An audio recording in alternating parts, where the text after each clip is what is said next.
Bismillahirrahmanirrahim. Assalamualaikum warahmatullahi wabarakatuh. Innal hamdalillahi nahmaduhu wa nasta'inuhu wa nastaghfiruh. Wa na'udzu billahi min shururi anfusina wa sayyiati a'malina. Man yahdihillahu fala mudilla lahu wa man yudlilhu fala hadiya lahu. Asyhadu an la ilaha illallah wahdahu la syarika lahu wa asyhadu anna Muhammadan abdullahi wa rasulullah. Allahumma salli ala Muhammadin wa ala alihi wa ashabihi wa man tabi'ahum bi ihsan ila yaumiddin, amma ba'd. Akhwati rahimani wa rahmakumullah, kita baca kitab Syarh Salasatul Usul.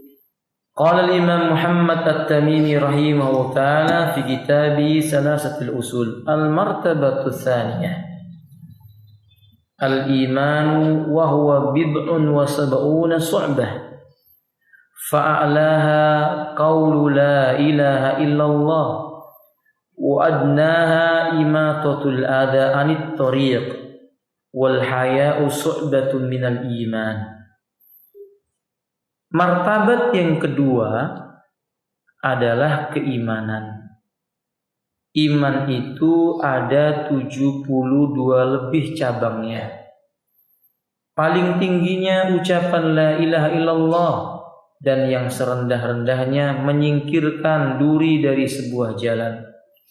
Dan rasa malu adalah cabang di antara, rasa malu adalah salah satu cabang dari keimanan. Qala al-Imam Al-Utsaimin rahimahullah ta'ala, al-martabatus tsaniyah ay min maratibiddin. Martabat atau tingkatan yang kedua, yaitu tingkatan-tingkatan dalam pemahaman agama, dalam pengertian agama, yaitu al-iman. Qala Al-Utsaimin, al-iman fil lughah at-tasdiq. Iman dalam bahasa Arab artinya apa, ikhwan? Iman dalam bahasa Arab apa artinya? Tasdiq. Apa tasdiq dalam bahasa Indonesia artinya? Membenarkan. Jadi orang beriman itu innal ladina amanu huwal ladzi yu'minu billahi wa rasulihi wa ma yukhbiru anillahi wa rasulihi. Au yukhbaru anillahi wa rasulihi.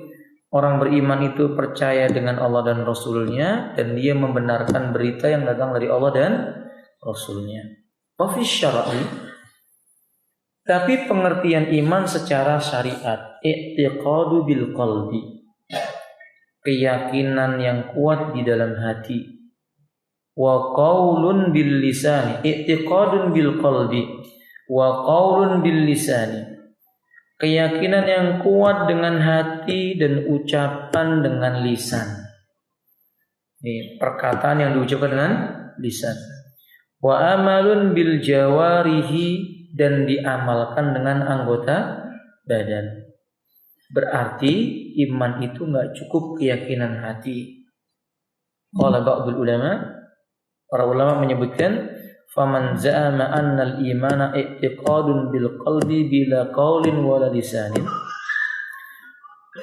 Barang siapa mengatakan faman za'ama annal imanu i'tiqadun bil qalbi wa qaulun bil lisani bi ghairi amalil jawarihi fa innahu qad yusbihu bi imani iblis. Sesungguhnya fa innahu yusbihu bi imani iblis, afwan. Para ulama mengatakan sesungguhnya barang siapa meyakini iman cuma keyakinan hati dan ucapan lisan tanpa perlu bukti perbuatan anggota badan, iman seperti ini menyerupai keimanannya iblis. Ana mau tanya kepada antum, iblis percaya enggak Allah ada? Apakah iblis pernah mengatakan Allah adalah Tuhannya? Apakah iblis pernah mengatakan bahwa Allah adalah yang menciptakannya? Ya, berarti dia mengakui Tuhannya siapa? Dia berkata, khalaqtani min tin, engkau menciptakan aku dari khalaqtani min nar wa khalaqtahu min tin. Engkau menciptakan aku dari api dan engkau menciptakan Adam dari Berarti iblis mengakui Tuhannya siapa? Tapi apakah iblis mengikuti perintah Allah? Wa idh qulna lil malaikati isjudu li adama fasajadu illa iblis aba wastakbara wa kana minal kafirin. Dan tatkala kami berkata kepada malaikat, sujudlah engkau kepada Adam, maka sujudlah Adam, maka sujudlah malaikat, kecuali satu makhluk yaitu iblis, dia enggan dan dia menjadi sombong. Jadilah iblis termasuk golongan orang yang kafir. Berarti kalau ada orang berkata, aku ini mukmin, percaya sedalam hatiku Allah itu ada, tapi nggak sholat, nggak puasa, nggak zakat, nggak sedekah, nggak haji, nggak mau ikut perintah Allah, itu sama dengan keimanannya. Dengan keimanannya siapa, Ikhwan? Iblis. Fahim tuh? Jangan lemes lah, Ikhwan, masya Allah. Jangan lemes lah, yang semangat, yang semangat. Fahim tuh, Ikhwan? Nah, begitu ya, Ikhwan. Barakallahu fikum. Tapi sebaliknya, faman kana imanuhu bi amalil jawarihi wan nutqu bil lisani lakin yukhalifu ma fi qalbi fa innahu imanun nifaq munafikin. Orang yang keimanannya ditampakkan dengan lisan dan perbuatan anggota badan, tapi hatinya berbeda dengan yang ada pada lisan dan perbuatan anggota badannya, ini keimanannya orang munafik. Saya itu, bukankah arti orang munafik itu apa ya kawan? Idharul khairi wa ibtan syarr, menampakkan kebaikan dan menyembunyikan kebusukan, kejelekan. Orang-orang munafik berkata asyhadu an la ilaha illallah wa asyhadu anna muhammadar, tapi hatinya benci dengan syahadat. Salat di saf pertama barangkali, tapi benci dengan salat. Mungkin dia perang di jalan Allah, tapi sebenarnya untuk mendapatkan pujian manusia. Ini keimanan orang munafik. Imannya orang yang beriman, keyakinan yang menghunjam di dalam hati, wan nutqu bil lisan, diucapkan dengan lisan, wal amalu bil jawarhi wal arkan, dibuktikan dengan perbuatan anggota tubuhnya. Salat, puasa, zakat, lisannya telah mengucapkan syahadat, hatinya meyakini akan balasan ataupun ancaman. Fahim dong? Ini iman. Wa huwa bid'un wa sab'una syu'bah. Bid'un itu dibaca dengan huruf kasrah pada huruf ba. Itu artinya minas salasa ila tis'ah, hitungan dari 3 sampai 9. Maksimal 9. Berarti kalau Nabi mengatakan kalau beliau menyebutkan bahwa al-imanu bid'un wa sab'una syu'bah, iman itu memiliki 70 sekian cabang. Sampai berapa cabang? Sampai berapa cabang? Maksimal 79 cabang. Karena bid'un itu hitungan dari 3 sampai 9. Jadi enggak kurang dari 73 cabang. 72 cabang lebih sampai 79 cabang. Ini keimanan. Beliau mengatakan wa sab'una syu'bah. Disebutkan oleh beliau as-syu'bah. Apa itu syu'bah? Juz'um minasyai', bagian dari sesuatu namanya syu'bah. Berarti kalau bid'un wa sab'una syu'bah artinya ada 70 sekian bagian dari keimanan. Fa'alaha qaulu la ilaha illallah, paling tingginya adalah kalimat atau ucapan tidak ada ilah yang boleh diibadahi kecuali Allah. Wa adnaha imatatul ada, dan paling rendahnya adalah imatatul ada, menyingkirkan al-ada. Apa itu imatatul ada? Izalatul ada wa ma yu'dil mara min ahjarin wa aswakin, menyingkirkan dari jalan sesuatu yang menghalangi orang yang berjalan di jalan tersebut. Bisa batu, bisa duri, wa nafayati wa qamamati wa ma lahu raihatun karihatun wa nawi dzalik. Apa saja di sana, kayu, pohon, batang, atau sesuatu yang menimbulkan bau yang busuk, disingkirkan. Itu bagian dari iman. Ikhwan, masya Allah, Islam itu indah. Menyingkirkan batu dari jalan saja agar orang tidak terganggu dengannya, dapat pahala. Dan ini alhamdulillah ternyata nggak remeh. Saya ketika perjalanan dari Samarinda ke Balikpapan ada menyaksikan anak muda, ya mungkin dia salah naik motor kencang dari bawah. Ternyata di atas itu ada batu. Pas kebetulan saya naik mobil berpapasan tepat ada batu. Saya sudah khawatir nih batu mengenai orang, turun dari mobil, belum sempat memindahkan, si pemuda ngebut nabrak batu, jatuh, tidak sadarkan diri, ya, maka dibawa oleh beberapa orang menuju ke rumah sakit. Maka ini hal tidak penting. Kalau kita orang beriman, jangan biarkan sesuatu menghalang di jalan, jangan malah bikin penghalang. Kendaraan mogok diganjel batu, pergi kendaraannya dibiarkan batunya. Dolim. Kalau orang lain jatuh karena sebab batu itu, dia akan ditanya di yaumil qiyamah. Antum ya khafillah. Jalan yang bagus jangan antum gali lubang di dalamnya. Orang nggak tahu kemudian melewati, jatuh masuk ke dalam lubang itu, antum ditanya oleh Allah Subhanahu wa taala. Sekaligus ini nasihat akhlaknya orang beriman itu begitu. Kalau menjumpai sesuatu yang kira-kira akan membuat dirinya termudaratkan atau orang lain terkena mudaratnya, singkirkan. Jangan Anda berkata bukan tugas saya. Bukan, orang beriman menyingkirkannya.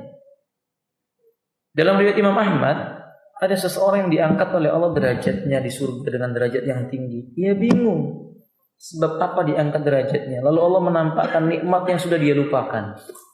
Apa itu ya kawan? Ternyata dia pernah menyingkirkan sebuah duri, satu buah duri di tengah jalan. Ketika ditanya oleh Rabbnya, kenapa engkau singkirkan? Ia berkata, aku takut duri itu mengenai orang lain sebagaimana aku tidak sukai mengenai diri, disingkirkan. Atau kama qala sallallahu alaihi wasallam, maka Allah angkat derajatnya karena sebab menyingkirkan duri. Jadi jangan malas. Sampah, saya sudah pernah bilang kepada antum, kalau antum datang ke masjid ini lihat sampah diambil, dipungut, dibuang.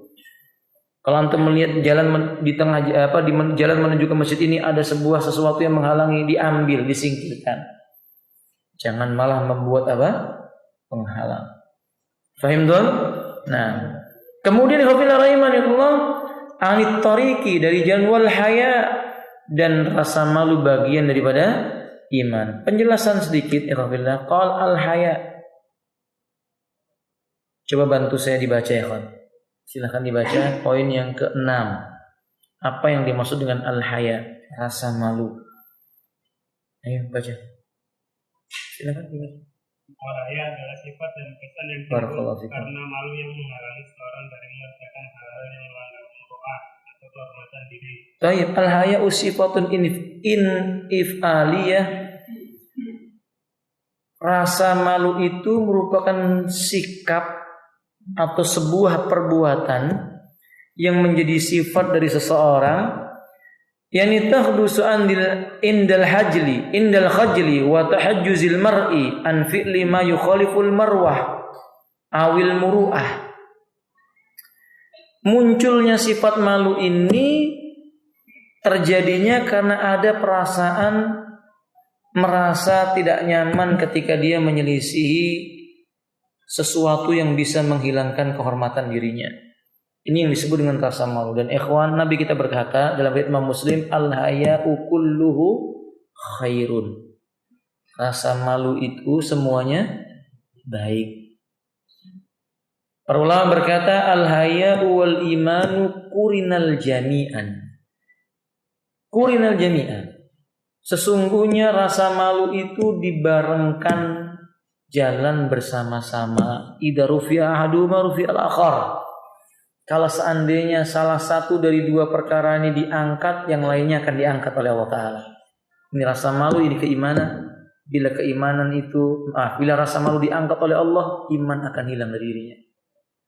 Bila keimanan tidak ada pada diri seseorang, pasti dia tidak punya rasa malu. Sadaq, ini benar ya kawan. Coba antum lihat.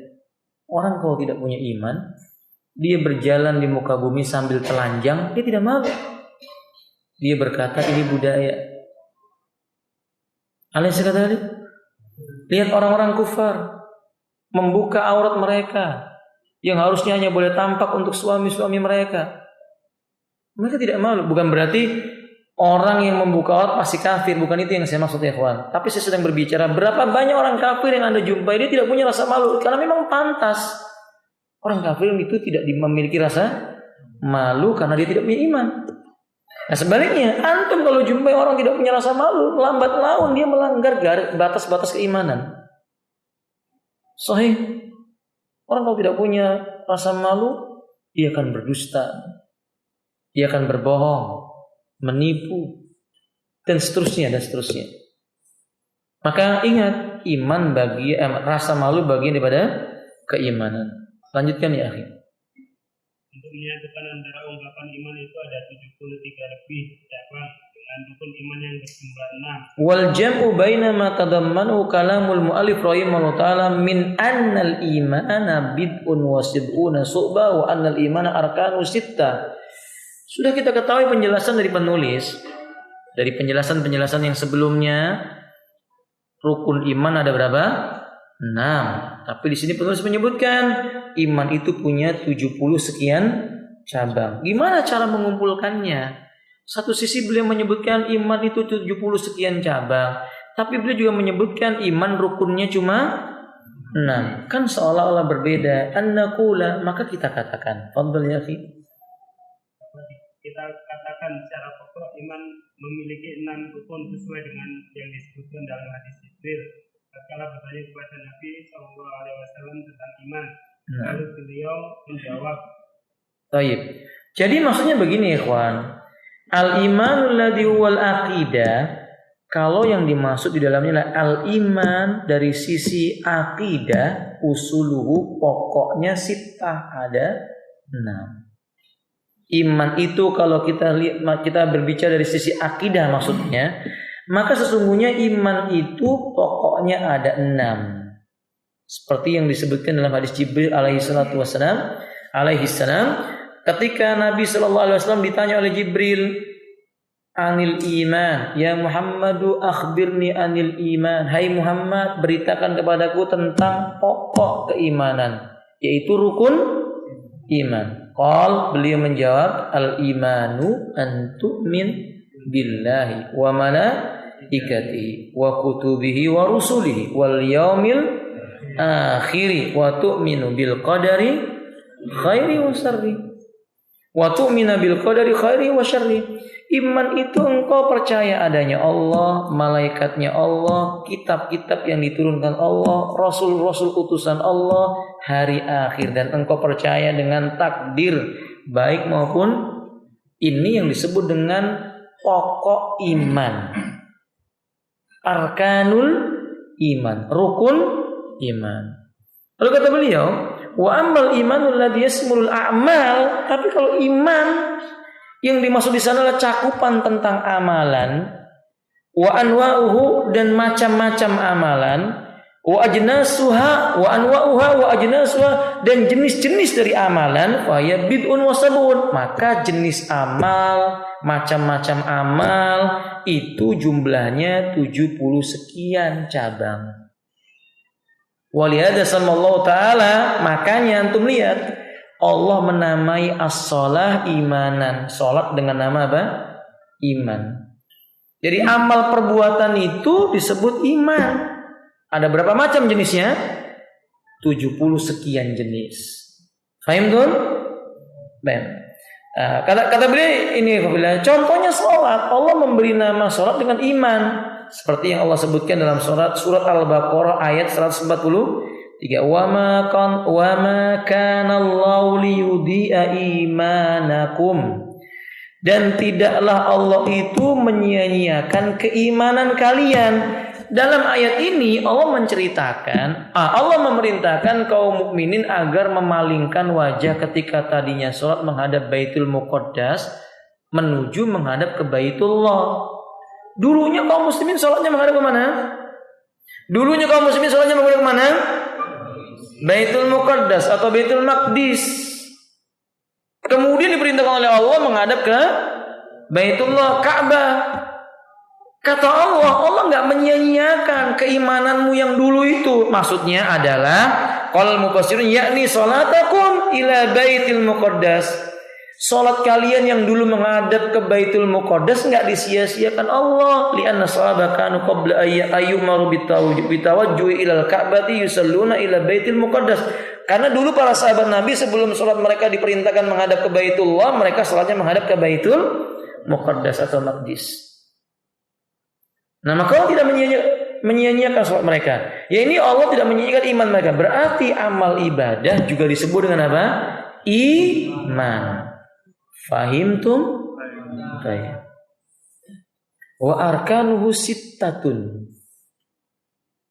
Rukun iman itu ada 6. Antu'min billahi. Agar engkau beriman kepada Allah. Saya ulangi, iman secara bahasa apa artinya, kawan? Iman secara bahasanya apa?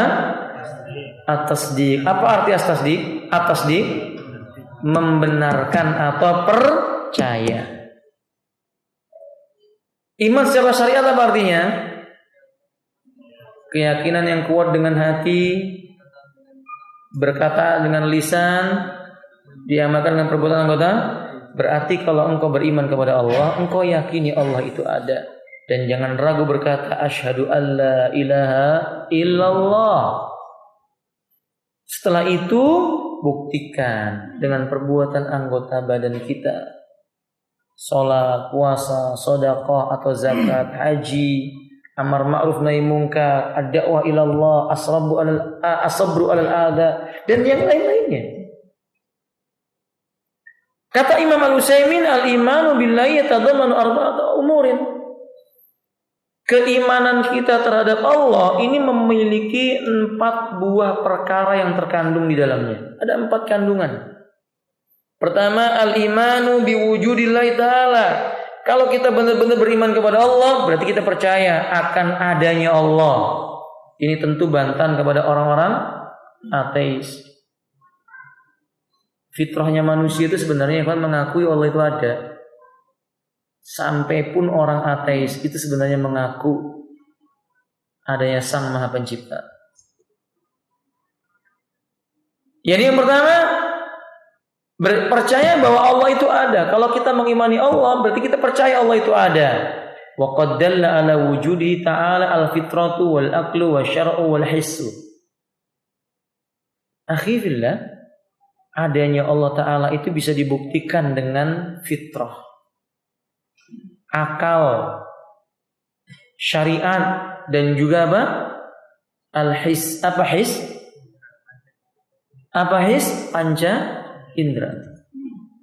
Panca indra. Amma dalalatul fitrah ala wujudi, bukti yang menunjukkan fitrah membenarkan adanya Allah. Fa inna kulla makhluqin qad futira 'alal imani bi khaliqihi min ghairi sadqi tafkirin aw ta'limin. Akhi, sebelum manusia belajar dan berpikir adakah Allah itu ataukah tidak ada Allah itu, maka manusia telah diciptakan di atas fitrahnya meyakini Allah ada, penciptanya ada. Paham ya kawan? Kalau ada seorang anak, dia diletakkan di sebuah padang yang luas, tidak ada yang memelihara dan memberinya, tapi dia maksudnya tidak ada manusia yang memeliharanya dan mendidiknya. Tiba-tiba dia tumbuh dewasa, Allah yang menjaganya sampai dia bisa berbicara tanpa kita bertanya kepadanya. Pasti lisannya akan berkata la ilaha illallah. Itu namanya fitrah. Fitrah manusia mengakui itu. Wala yansarifu an muqtada hadhil fitrati illa man tara'a ala qalbi ma yusarrifu anha. Tidak mungkin hati manusia berpaling. Tidak mungkin hati manusia menyelisih fitrah yang telah Allah ciptakan ada padanya itu, kecuali hati yang telah terkotori dengan sesuatu perkara yang rusak sehingga berpaling dari pemikiran ini. Nabi yang mengatakan dalam hadis yang sahih, ma min mauludin illa yuladu alal fitrati. Tidak satu anak pun yang dilahirkan melainkan dilahirkan di atas fitrah. Fa abawahu, baru bapak dan ibunya, yuhawidani, yang membuat dia menjadi Yahudi, au yunasirani, menjadi Nasrani. Au Majisani atau Majusi. Jadi anak itu beragama Yahudi, Nasrani, Majusi karena didikan orang tuanya. Mungkin dia tidak beragama dengan agama Majusi, Yahudi, tapi tingkah polanya kayak Yahudi, Majusi dan Nasrani. Itu karena siapa ya, kawan? Bapaknya, ibunya. Sebab kalau anak ini dibiarkan tumbuh terus dia dewasa, dipelihara oleh Allah Subhanahu wa taala, kemudian akan berkata-kata, lafaz yang pertama alal fitrah. Di atas fitrah. Bapak-bapak, selain agama Yahudi, Majusi dan Nasrani, agama itu apa? Islam. Berarti sebenarnya anak yang dilahirkan itu berada di atas apa? Bapaknya yang membuat dia beragama selain Islam. Ibunya telah membuatnya demikian. Nah, fitrahnya orang manusia, fitrahnya Islam, fitrahnya orang yang berada di atas Islam, dia mengakui Allah itu ada. Coba Bapak jumpailah anak-anak orang kafir saja, yang bapaknya nggak pernah bicara-bicara tentang agama. Pokoknya bapaknya nggak pernah mengatakan begini tentang agama. Tiba-tiba Anda ketemu dengan anak itu, tanya, nah, siapa Tuhanmu? Dia akan menjawab, Tuhanku di atas langit sana. Dia yang Maha Pencipta. Dia nggak bisa berbahasa Arab, tapi dia akan menunjuk ke langit. Di sana Tuhanku itu ada di langit. Nanti antum pulang buktikan. Yang penting anak itu belum diajari apa-apa oleh orang tuanya, belum diajak ke gereja, belum diajak ke kuil-kuil, belum. Dia cuman seperti anak-anak umumnya bermain-main. Ketemu tanya, nah, Tuhanmu ada di mana? Dia akan jawab di atas langit sana. Tahu nggak kamu siapa nama Tuhanmu? Nah, kita beritahu Allah. Hah? Itu fitrah. Berani membuktikan nanti, kawan? Insya Allah ya. Coba nanti, antum coba, insya Allah. Itu bukti bahwa fitrah menunjukkan kepada kita adanya Rabb kita yaitu Allah. Yang kedua, wa amma dalalatul aqli ala wujudillahi ta'ala. Bukti bahwa akal pun membenarkan Allah itu ada. Baca ya, akhi. Adapun dalil akal, seluruh makhluk yang terdahulu sekarang dan yang akan datang pasti ada yang diciptakan. Tidak mungkin ada dengan sendirinya atau terwujud karena kebetulan. Tidaklah mungkin ia terwujud dengan sendiri, sebab sesuatu tidak mungkin menciptakan dirinya sendiri, karena sebelumnya dia tidak terwujud. Lalu bagaimana mungkin dia menjadi pencipta? Lihat, kata beliau, "Falianna hadhil makhluqati sabiqa wa lahiquha la buddala min khaliqin." Manusia yang dulu maupun sekarang, makhluk yang dulu pun mau sekarang, yang sudah pernah ada dan sekarang masih ada, itu pasti tidak ada yang menciptakan. Apa mungkin dia terjadi dengan sendirinya? Tidak. Kursi atau meja ini ada terjadi dengan sendirinya, kawan? Antum pernah menjumpai tiba-tiba ada kursi? Pasti ada yang membuat. Sahih. Orang kalau belum gila pasti akan berkata, ini pasti ada yang bikin. Tapi kalau orang sudah gila, enggak, itu muncul sendiri Ustaz. Pasti gila dia itu sudah. Sahih. Itu akal yang sehat. Karena nggak mungkin adanya sesuatu tanpa ada yang mengadakan. Bingung dah antum. Adanya sesuatu tidak mungkin tanpa ada yang mengadakan. Apalagi sesuatu yang tadinya tidak ada tiba-tiba menjadi dia itu ada, kemudian dia bisa menjadikan sesuatu ada, itu nggak mungkin. Ini bulat ini bahasanya, Alhamdulillah. Kesimpulannya, saudara kaum muslimin, makhluk itu ada yang menciptakan. Wujudul makhlukin bisa bil khaliq. Karena sebab ada al khaliq, maka wujudlah si makhluk. Fahim tom? Itu sudah makul lah, kan? Berarti Allah itu ada. Orang ateis nggak bisa membantah. Tapi orang ateis bilang, enggak, kita ini tercipta karena partikel A, partikel B, asam amino apa segala macam lah terjadi teori Big Bang, bumi seperti ini tercipta karena begini begini. Tanya sama dia, katakanlah partikel ini, partikel itu dari mana asalnya? Dia akan dari partikel ini dan itu. Partikel yang paling akhir dari mana asalnya? Dia akan terdiam. Pasti dia akan mengatakan, ya ada yang mengadakan. Nah, mungkin kita katakan, kamu dari siapa terjadi? Oh enggak, ini bapak ibuku yang membuat aku. Bapak ibumu siapa? Kakekku. Kakekmu siapa? Buyutku. Buyutmu siapa yang membuatnya? Nggak bisa jawab lagi sudah. Dia akan mengatakan siapa? Allah Subhanahu Wa Taala. Fahim tuh? Baik, lanjutkan. Makhluk tersebut tidak muncul begitu saja secara kebetulan, karena segala sesuatu yang wujud pasti ada yang mewujudkan. Tidak mungkin sesuatu yang teratur dan rapi, tertib dan sesuai antara sebab dan akibat tak keterkaitan yang kuat di alam semesta. Baik, coba lihat ya, kawan.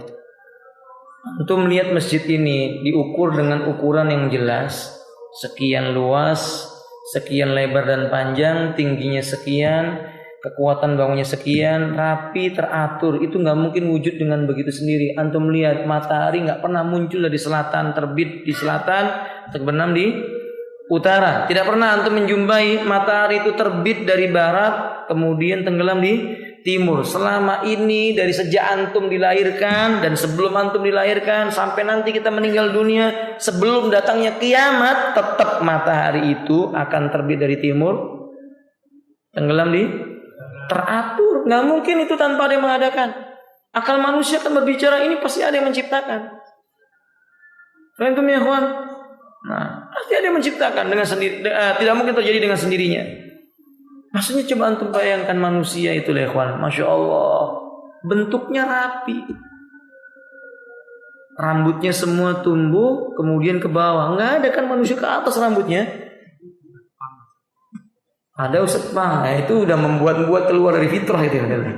Keluar dari fitrah, rambut ditegakkan. Rambut manusia tumbuh ke bawah. Antum bayangkan kalau antum mungkin sekian. Kalau perempuan itu ya kawan bilang rambutnya 2 meter ke atas bagaimana ya?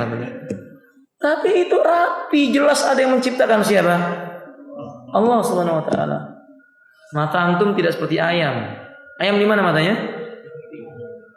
Cocok. Ayam itu punya paruh. Maka Allah ciptakan matanya di samping. Paham ya, kawan? Kalau kita nggak punya paruh, matanya di samping, repot ya, kawan. Maka letak mata kita di mana? Di depan. Hidung kita masya Allah bentuknya ke bawah ini lubangnya. Kalau hidung antum ke atas, Allah musta'an ya Allah. Gimana kalau hujan ya kawan? Musibah. Oleh rapi atau tidak? Rapi saudara. Kita memiliki 2 kaki saja, 2 tangan saja, diatur jari jemarinya. Ada sebagiannya mungkin tangannya bertambah, tapi itu bukan sesuatu yang terhitung padanya. Pada asalnya itu tampak rapi. Itu nggak mungkin terjadi dengan sendirinya. Allah yang menciptakannya. Nah, saudara kaum muslimin, lanjutkan ya, akhi. Antara satu bagian dengan bagian lain muncul saja. Bagaimana bisa sesuatu ada secara kebetulan tanpa aturan menjadi begitu teratur dan tertata rapi di saat terwujud lalu berkembang. Nah, akhi, antum jumpai mungkin sebelum antum masuk ke masjid ini dahulu tempat ini tumbuh ilalang. Tinggi, ada yang di sana, ada yang di sini, ada yang begini, ada yang begitu, tanahnya naik turun, belum ada paritnya. Kemudian dengan izin Allah manusia diizinkan merapikan, meluruskan, mendatarkan, tumbuh bangunan, ilalangnya dirapikan, jalannya dilebarkan, mana tempat meletakkan kendaraan, di mana tempat kita mengerjakan salat diatur. Nah mungkin ujuk-ujuk kata orang Jawa, tiba-tiba ada nasai lurus tempatnya, demikian keadaannya. Nah mungkin. Pasti ada yang mengadakannya. Itu bukti bahwa akal membenarkan Allah itu apa? Ada. Nah, ikhwati. Lanjutkan. Jika makhluk tersebut tidak mungkin ada dengan sendirinya, tak mungkin ada secara tiba-tiba, tapi pasti ada yang mewujudkan. Yang tak lain adalah Allah, Tuhan semesta alam. Wa qad dzakara Allah Ta'ala hadzal dalil al-aqli wal burhan al-qat'i fi surat At-Turi. Salah satu dalil yang telah Allah sebutkan sebagai hujjah atas manusia, Allah itu ada, akal bisa menerima. Bukti yang kuat bisa menjadi sebab akal menerima dengannya. Firman Allah surat At-Tur ayat yang ke-35. Am khuliqu min ghairi syai' am humul khaliqun. Apa kata Allah Subhanahu wa taala? Apa ya, kawan? Baca ya. Apakah mereka diciptakan tanpa sesuatu ataukah mereka yang menciptakan diri mereka sendiri? Allah ingin kita berpikir. Coba pikirkan. Am khuliqu min ghairi syai'? Apa mereka itu diciptakan dari selain sesuatu? Am humul khaliqun? Apa mereka menciptakan diri mereka sendiri? Ya enggak mungkin mereka menciptakan diri mereka sendiri. Mereka diciptakan dari sesuatu yang lain. Manusia diciptakan dari apa, ikhwan? Mimma immahin, dari air yang memancar. Air yang memancar itu dari mana, ikhwan? Dari tanah yang Allah kehendaki. Fahim tuh? Ini dalil akal. Kemudian tambahkan sedikit ya, ikhwan. Lanjutkan. Maksudnya tidak mungkin mereka tercipta tanpa ada yang menciptakan, dan tidak mungkin mereka mampu menciptakan dirinya sendiri. Tapi mereka pasti ada yang menciptakan, yaitu Allah yang Maha Suci. Nah, seperti yang Allah katakan tadi, am khuliqu min ghairi syai'in am humul khaliqun. Am khalaqus samawati wal arda bal la yuqinun. Am indahum khazainu rabbika am humul musaitirun. Semua ayat dalam surah At-Tur ini menjelaskan bahwa bukti akal akan menerima kita tercipta karena ada yang menciptakannya. Wallahu ta'ala a'lamu bis-shawab. Adapun poin ketiga dan 4 kita akan bahas di pertemuan yang akan datang insya Allah. Hal dari sekarang. Mungkin bapak-bapak, ikhwan ada yang mau bertanya dan tidak mengapa di luar materi ini. Kalau ada yang mau ditanyakan, fadhil masyhur.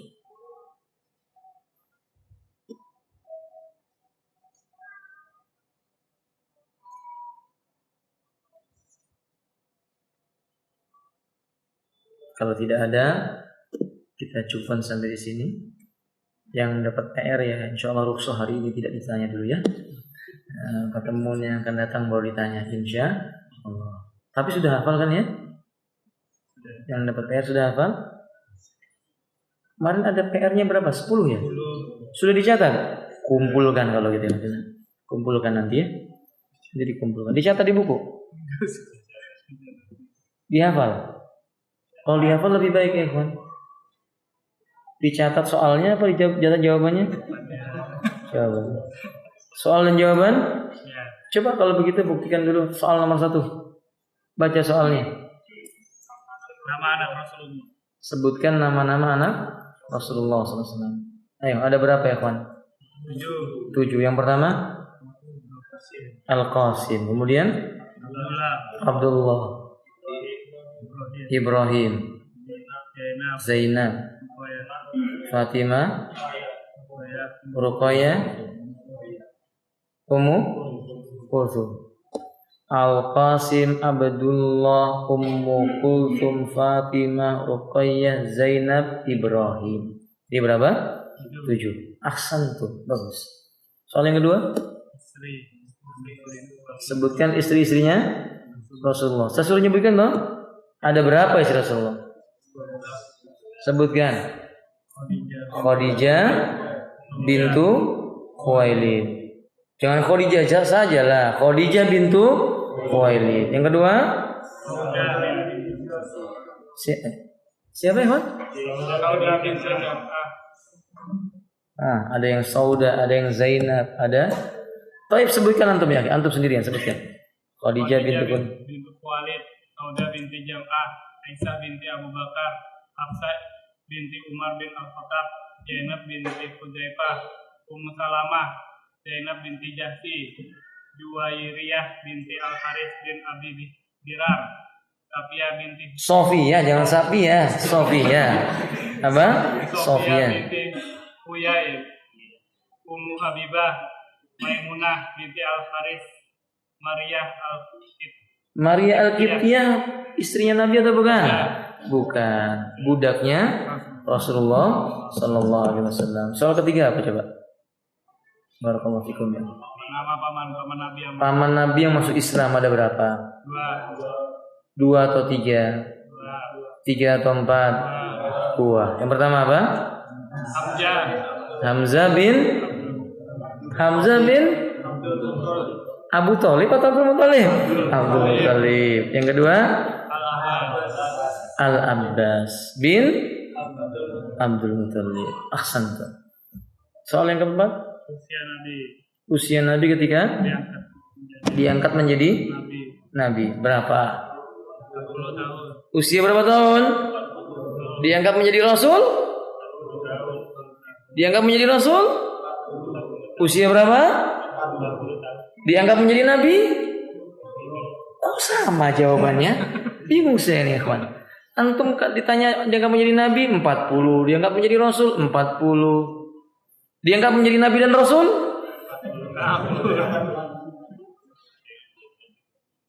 Pada usia berapa diangkat menjadi Nabi? 23 atau 25? 25 atau 27? Nggak bobit antum. Saya masih beri kesempatan kepada antum pertemuan yang akan datang. Baik, soal yang berikutnya. Nama-nama budaknya Rasulullah. Saya suruh nyebutkan berapa? 4. Siapa saja?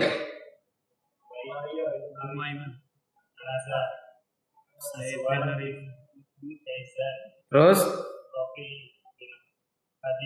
Terus?